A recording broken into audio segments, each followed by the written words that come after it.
NewsWorld is proudly brought to you by Canon.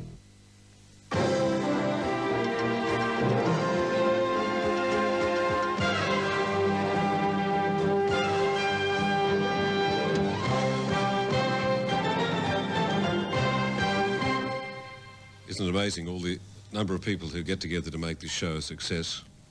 The journalists that go out on the road, the editors that edit, the directors that direct, and then people ask you, is the mic connected? Could we, for once and for all, just get dispensed with that? I will now show you the mic is connected. Right. Good to know the priorities are right. And my tie almost clashes tonight. I was hoping it would clash more, but it didn't quite clash enough. How are you? You well, are you? We're all wonderful here. Australia has recorded the biggest cost of living increase since the Hawke government came to power. The rise in the price of staples like food and petrol showed up clearly in today's quarterly figures as inflation rose 2.5% to a rate of almost 9%.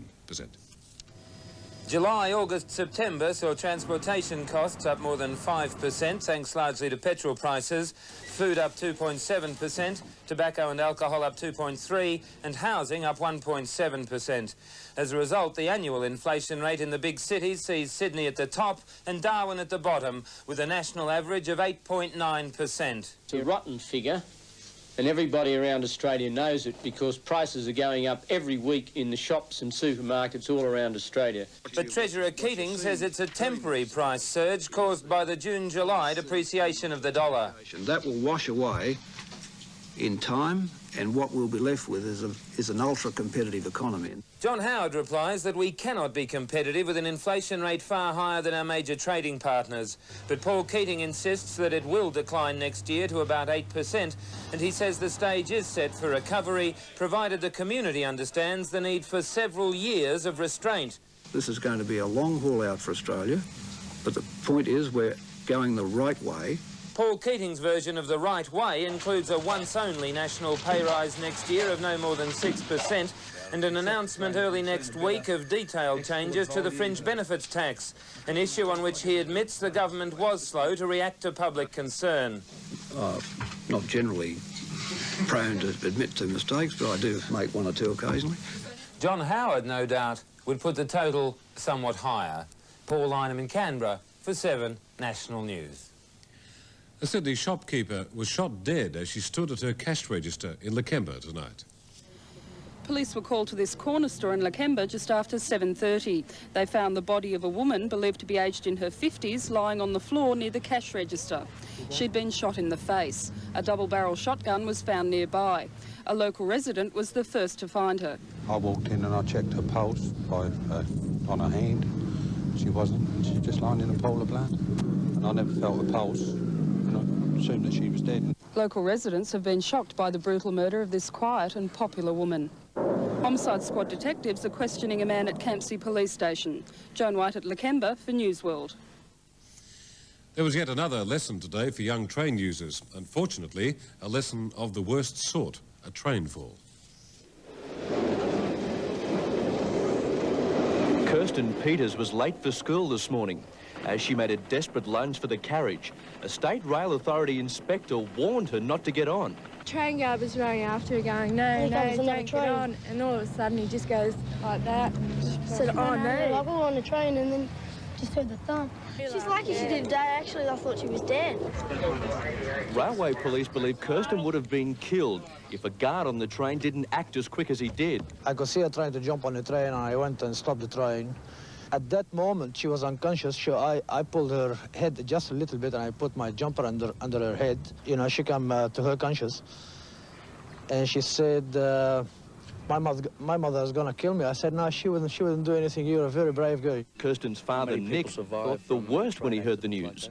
No, she's incredibly lucky. The first thing you look for, all the arms, fingers, toes and everything. It was first thought that she sustained simply a broken arm, but they were forced to remove a spleen and operate on a ruptured lung. She's now in intensive care and looks like pulling through. Lionel Murphy was cremated in Canberra today. It was a private occasion with only his immediate family and close friends present. A cold Canberra morning and a private end to the life of one of Australia's most controversial public figures. A police escort led a small motorcade of mourners, among them close personal friends like former New South Wales Premier Neville Wran and Jim McClellan, one of the late judge's former ministerial colleagues. The only government minister, Senator Arthur Geitselt. The cremation comes just 2 days after the former High Court judge lost his battle with cancer. Aged 64, he left a wife and 2 young sons. A convicted sex murderer, Alan Raymond Bassett, has been allowed out of Morisset Psychiatric Centre on at least 3 occasions in recent weeks. His relatives fear that he'll make good his threats to commit more murders. Alan Bassett has spent the last 20 years in jails and mental institutions. He was sentenced to life for a brutal rape and murder at Wollongong in June 1966. He was also questioned by police investigating the 1965 Wanda Beach murders and another Wollongong killing in 1966. His day release from Morisset Psychiatric Centre, where he's being treated for schizophrenia, has outraged Shadow Prisons Minister Michael Yabsley. The person in question has in recent times, just over the last couple of months, made the most serious threats against members of his family and expressed a preparedness to commit precisely the same vicious and brutal sex crimes as he committed 20 years ago. Such threats would have to be balanced against the known behaviour patterns and likely behaviour patterns of the person by people who are qualified to make such assessments. Mr Akerster claims Bassett and prisoners like him receive far greater screening than any other prisoners before they're allowed back into the community. The irony of this case is that while Bassett is considered safe enough to be allowed limited day leave, he's not considered sane enough to be returned to prison to continue serving his sentence. Laurie Patton, 7 National News. It's been a cheery news so far. It gets worse after the break.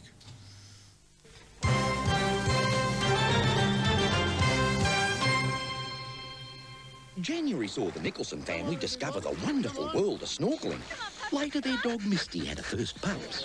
Mum was never seen so proud than at Lizzie's graduation. Young Ben was a year older in April.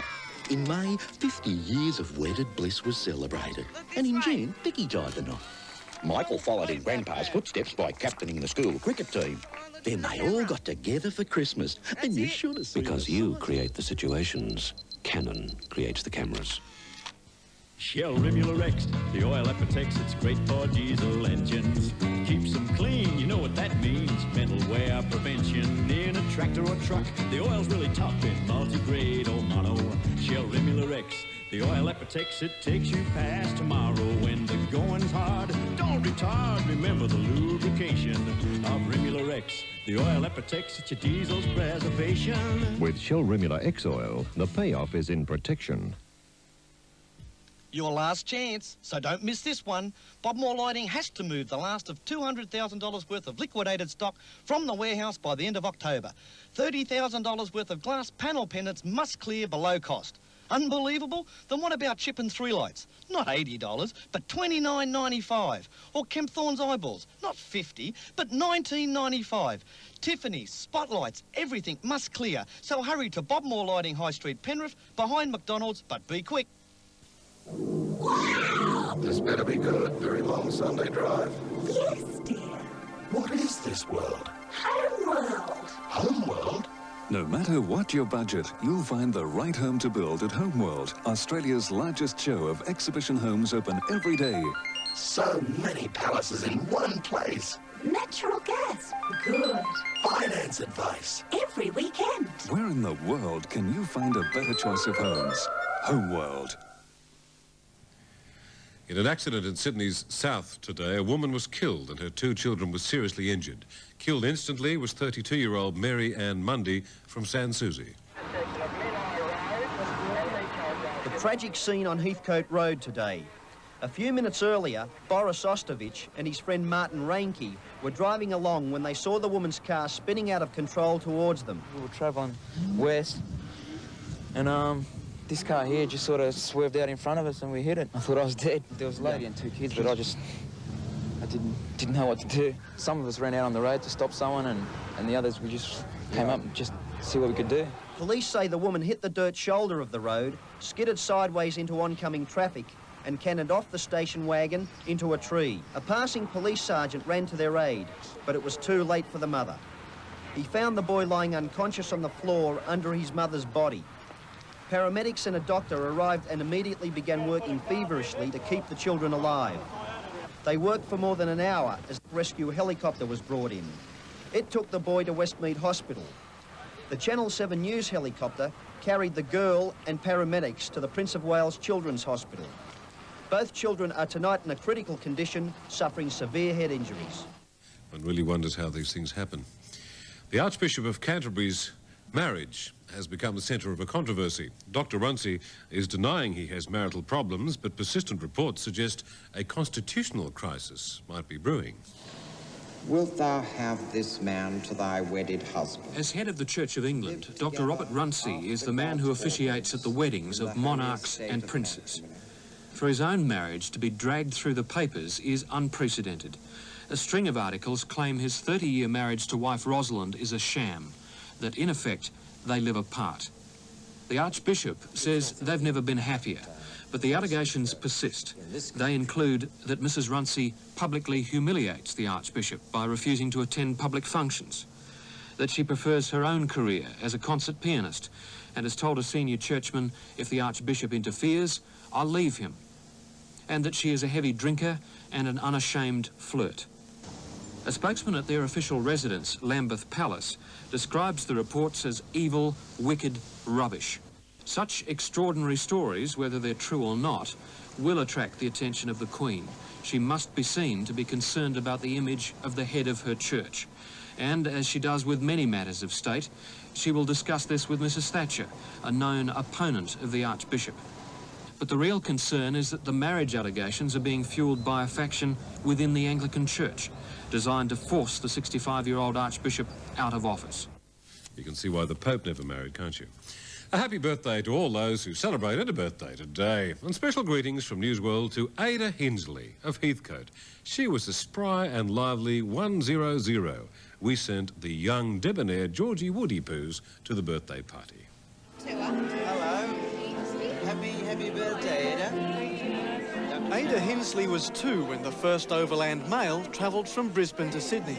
She was 10 when the first modern-day Olympics were held in Athens. I don't feel 100. You don't? No, I don't.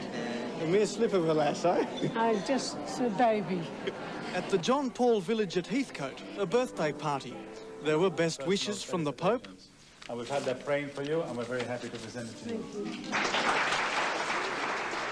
Telegrams from the Queen, Prime Minister and Premier. And most of all for this remarkable lady, the company of her friends. And she's only too keen to lift their spirits with a rendition of her favourite tune. So keep that love in your heart. Remember, the love tastes you told. For with love in your heart, my darling, you will never grow old.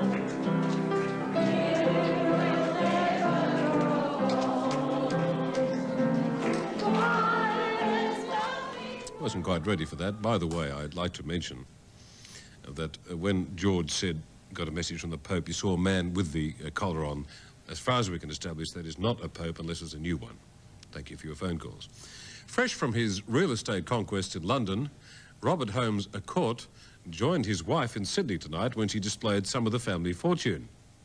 Early paintings of Western Australia from the sumptuous Holmes à Court private collection. The guests were torn between admiring the art and contemplating that it all belonged to the Holmes à Courts. Some of the pictures were painted as early as 1827, when Perth looked like this. The artists' signatures include Frederick Garling, Gary Graysmith and Kathleen O'Connor. The guests at the Blaxland Gallery got to see just 90 of the Holmes à Court collection, which consists of, in all its glory, of 1,600 paintings from street scenes unique to Western Australia and pictures collectors would fight over. But that wasn't the tone of this evening's showing. No, one of Robert Holmes à Court's great private prides, the public selection, is a gesture by his wife to show it off. Now the forecast for the morrow, Friday. A cool to mild, mostly sunny day tomorrow. Winds will be moderate to fresh west-southwesterly. Indeed, they will be fresh, and seas rough on a low to moderate swell. City Liverpool and the other place can expect a maximum of 20. In fact, the other place, Richmond, will have 21. So blowy again, similar to today. Looking ahead, mostly sunny for Friday, 20, Saturday a few showers, Sunday a few showers, and Monday clearing. How can it be showery on Saturday and Sunday and clearing on Monday? Back in a moment.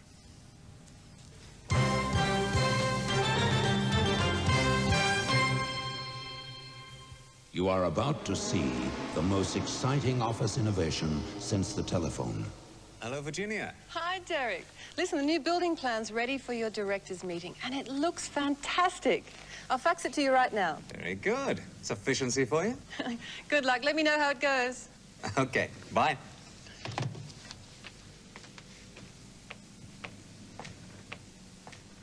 Canon Fax. Send copies by phone instantly. Few people would dispute that the Australian economy faces a stormy passage and that exports and commitment will help chart a course to recovery. One company that's playing its part is BP Australia, whose exports are helping to reduce the trade deficit by nearly $1 million a day. And BP is committed with its joint venturers to extracting natural gas from the Northwest Shelf, continuing coal and mineral development, and harnessing solar energy. Yet others can take a measure of credit as well, for everything BP does is helped by those people who choose BP Petrol. BP Australia. A quiet achiever. When it comes to selecting one of Australia's finest reds, here's where you draw the line. Mamre Brook from Saltram.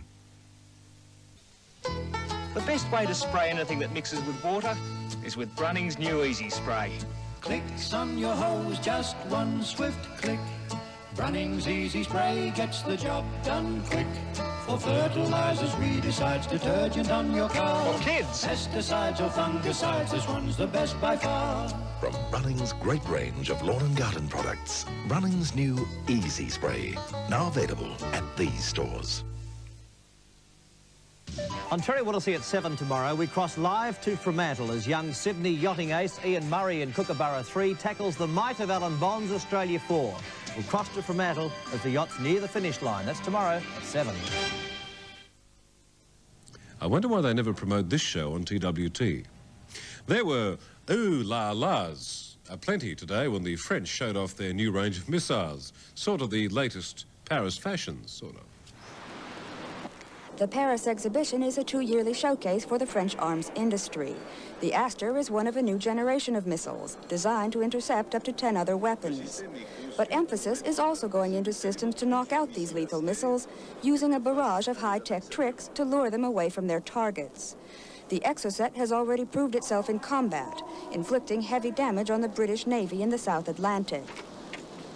The latest in fighter aircraft design features planes of a new, lighter material, and packed with computerized control and warning systems.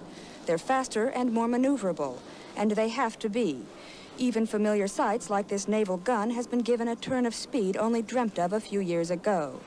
Buyers and the public alike were given the chance to put the flexible system through its paces. Also updates of more familiar vessels, with the latest in submarine technology and state-of-the-art aircraft carriers completing the French picture of naval warfare. Well, students at Sydney's Monte Sant'Angelo College were unaware of the news from Paris today, and they went ahead with their own peace plan. More than 700 Monte students joined hands around the school to form a human peace chain. It was a chance for the students to forget the 3 R's and instead think of ways to bring peace to the world. Peace means serenity and just no threat of war, losing my life to war. If we get it going in our own country, then maybe we can help it spread. Oh, it just meant happiness for everyone, and everyone just felt really good, you know, getting together and talking as well, and just joining hands and singing. Did you like the fact that you got out of class? Yeah, that was an added bonus. One of the leaders of the peace movement in the 60s, John Lennon, provided inspiration. The students continue their crusade with an open-air concert at North Sydney Park tomorrow. The Great Peace Journey, a Swedish and United Nations initiative, involves peace workers visiting every country in the world to put 5 questions to heads of government to get them to commit themselves to peace. 3 members of the Great Peace Journey arrived in Australia this week to call Bill Hayden. One of them, Elizabeth Yerlia, is with me in the studio, and she wears a collar, which is unusual in Australia. Now, Elizabeth, what are these 5 questions you've been asking? First one is concerning the defense. We're asking the governments if they are willing to keep their defense forces within their own territory, if all the other United Nations members are willing to do the same. And the second, are you willing to forbid all mass destruction weapons, including nuclear weapons, if the others are willing to do the same? And are you willing to forbid the trade with arms, if the others are willing to do the same? And are you willing to work for a fair distribution of the earth resources and solve future conflict with peaceful means? How did you go with Mr. Hayden, our foreign minister? It was a very interesting and open discussion around all those 5 questions, and he said yes to all of them. Did that surprise you? Well, I wasn't sure who would say yes to them, so I was happy. What other response have you and your groups had from other countries? Have you had some people just disagreeing and saying, no, I'm sorry? Well, we had, first of all, German Democratic Republic and Czechoslovakia. They didn't want to receive any delegation, but then they had changed their minds, so they had said yes afterwards. 1 year after, because this started in Europe, 1985. And then we have Great Britain and France and West Germany who haven't said yes so far. What about South Africa? You going there?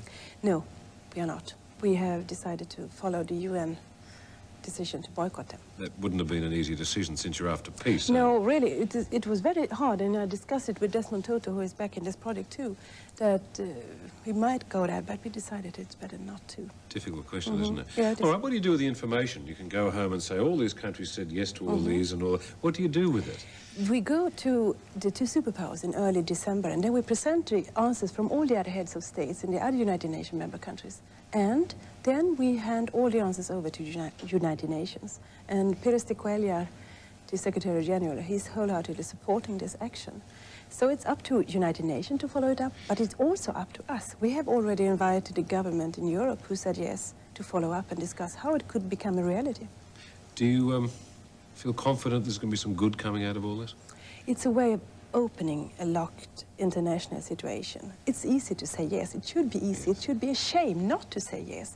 And when a lot of governments in the United Nations have said yes, we have shown that they are accountable to all the peoples in the rest of the world, not only to their own people.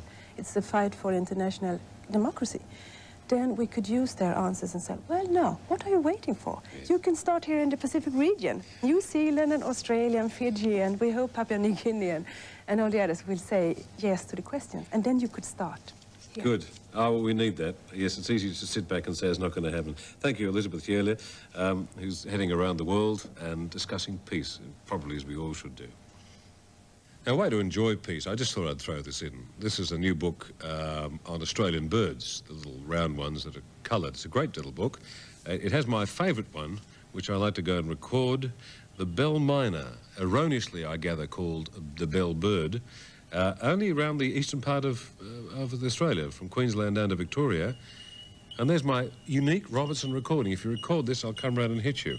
This is my little digital recording of the bell miners. Are they not a joy?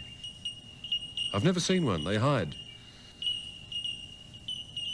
Like a lot of the women I know. The Slater Field Guide to Australian Birds by Peter Slater, Pat Slater and Raoul Slater. They may or may not be related. I just thought you might like to know about it. The Bell Miner Jr., oh dear. And Lansdowne Rigby habit. It's worth having in your car and a pair of binoculars as well. So you can have a look at them. That's just sort of local peace for oneself. So I'd throw that in. There'll be more on NewsWorld after this. Strange sort of night tonight. The afternoon is just drifting by. There's a fascinating sparkle in her eyes. As time goes by, you see spirits set free. The Celanese princess play in the field. The painter from Spain is at it again. And a rock and roll minstrel has fanned an old flame. It's amazing the things that you see when you set your spirits free. Kirk's quality mixers from the people who make Coca-Cola. Bonjour. May I present to you the Liste de France, a superior range of creamy cheese spreads à la française. Many great flavors like smooth, creamy French onion, zucchini and cucumber. The bite of pepper. Smoked salmon, garlic and herb. Ah, quel fromage. What a cheese. Enjoy it every day. Délice de France. The one with Pierre on the pan. When it comes to selecting one of Australia's finest reds, here's where you draw the line.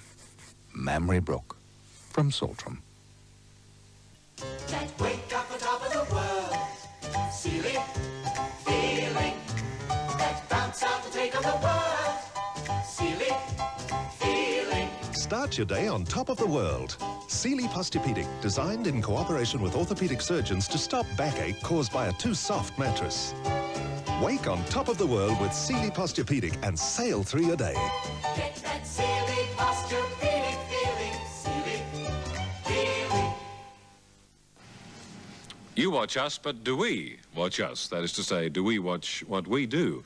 This week saw the release of a report, Girls and Television, which said, in essence, young girls learn how to be young girls, so they think, by aping television, from the commercials to watching Dallas. Well, yesterday a bunch of Skeggs girls rejected the claim. They said things like, no.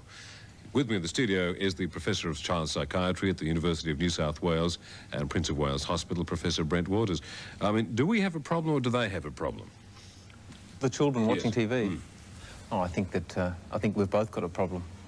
They've got a problem in that they are fed a diet over which they've got very little control, and that has, I think, quite a substantial influence on their life. And I think we've got a problem in that we can't see that we have within our grasp the means to exert a more positive influence. Now, my feeling is, as a layman, is they sort of grow out of it. It's part of the phase of being teenagers, you know, the idols, the great relationships with girls and perhaps boys. Is it something they do grow out of, or are there residual problems?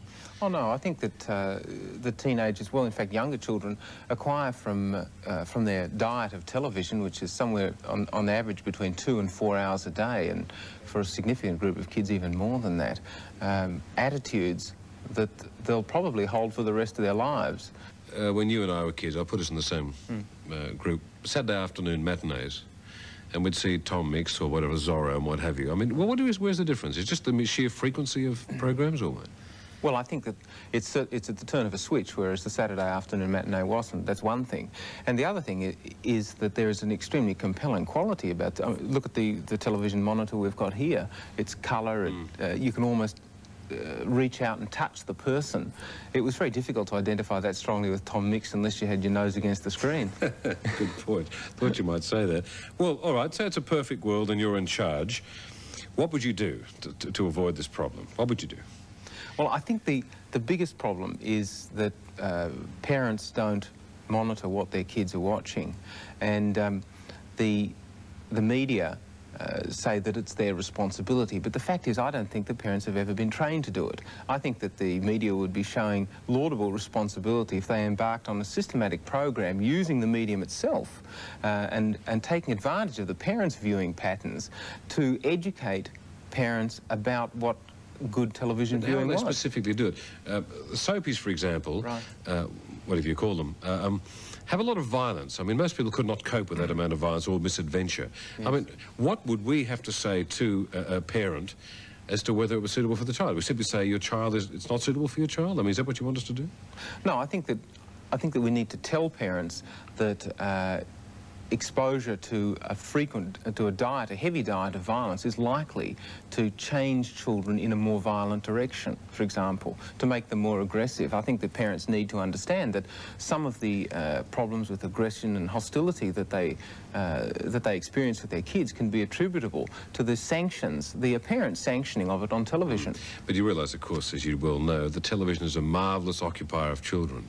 Yeah. Go and watch, used to be go to your room or go out and play, and now it's go and watch the television. It's a babysitter, isn't it? Yes. It becomes the parent, doesn't it? Yes, it does. Yeah. I think it needs to be something between the parents and the media, and I think the media could do more to recruit the parents in this, and could certainly show a real pattern of responsibility, I think, that the community at large would respond to. And do you think it's a big problem, just finally, is it a big problem, yes or no? Yes. It is. Thank you. The Professor of Child Psychiatry at the University of New South Wales and Prince of Wales Hospital, Professor Brent Waters, who sees the children who watch without discrimination. And I must admit, the way living in an imperfect world, the parents should do something, but parents should do lots of things, which is probably why I'm not a parent. Back in a moment.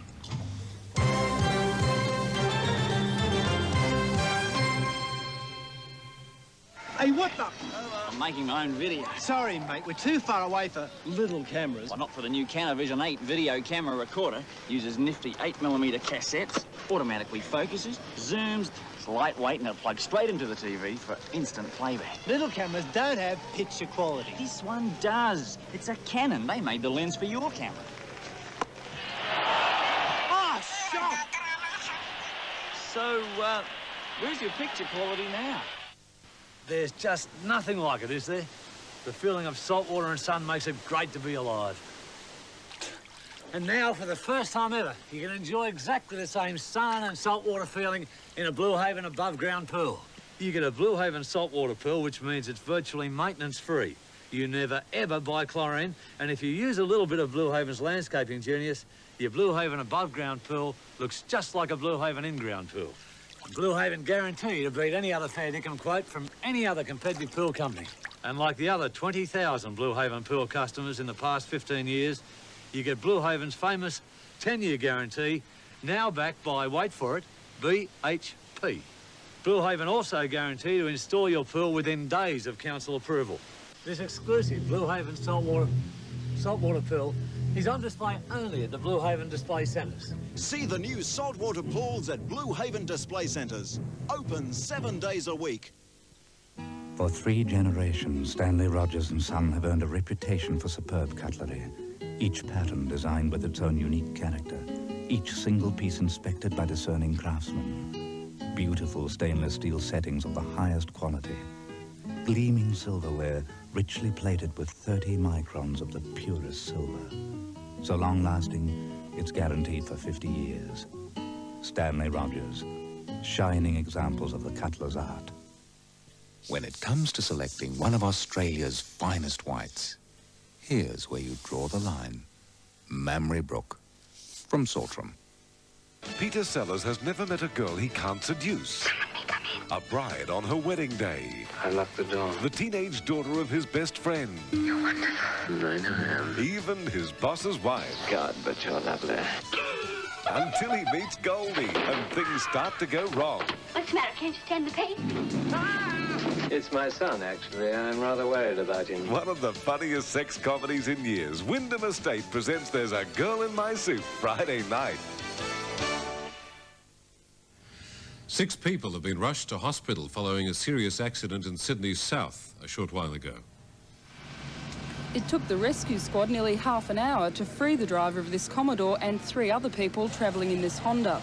The 2 cars collided at the corner of May Street and the Princess Highway at St Peters at about 10 p.m.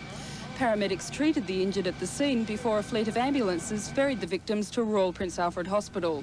Joan White reporting for NewsWorld. Well, all we have left to after the dismal news tonight is the future. But let's look at the temperature first in Sydney and in the western area. 16 degrees in Sydney and 15 in the west, which I suppose is around average. Hard to tell, isn't it? Depends how you feel. You might be going through the change. I'll get phone calls about that every time. Why don't I ever learn? Temperatures around New South Wales. You think they'd buy an automatic, wouldn't you? Coffs Harbour, 28 is the maximum. Thredbo, 1 minute. Wollongong 20, Gosford 21, and Sydney 21 degrees, which is 1 above normal today. Pollution was low at 12 degrees, not surprisingly because of the amount of wind. Thredbo had 4 millimetres of snow today, and Wagga had 1 mil. Wasn't much else around the state, between 9 and 3. This is the new enlarged synoptic chart to show our Bondi friends what they're missing. This low-pressure system, you see these little lines all together. As you know, that is indicating there's a high coming from over there. But this is why we are getting a lot of winds. Now, you see, the winds are going right over here. So, in fact, no matter where this is, we're going to get, this whole mass is moving over here. We're going to get a lot of winds from the south to southwest for the next day or so until this high-pressure system comes through. We could get some, we'll get some showers a little later, as you know, towards the weekend, ruining the weekend. But then again, we need the showers. I know about the wind, though. I've never found much use for wind. Glad I said that. Forecast, cool to mild, mostly sunny, moderate to fresh west to southwest winds, rough seas and a low to moderate swell. Pollution will be low. It'll be 20 for Sydney, Liverpool 20 and Richmond 21 for tomorrow. Friday, mostly sunny, 20, enjoy it while you can. Saturday, a few showers. Sunday, a few showers. Monday, clearing. Interstate, Adelaide 16, 28, Brisbane, Melbourne 15, Perth, reasonably strong winds, 10 to 15, that's average, I suppose, for yachties. That's the forecast, that's the program. See you tomorrow. Bye-bye.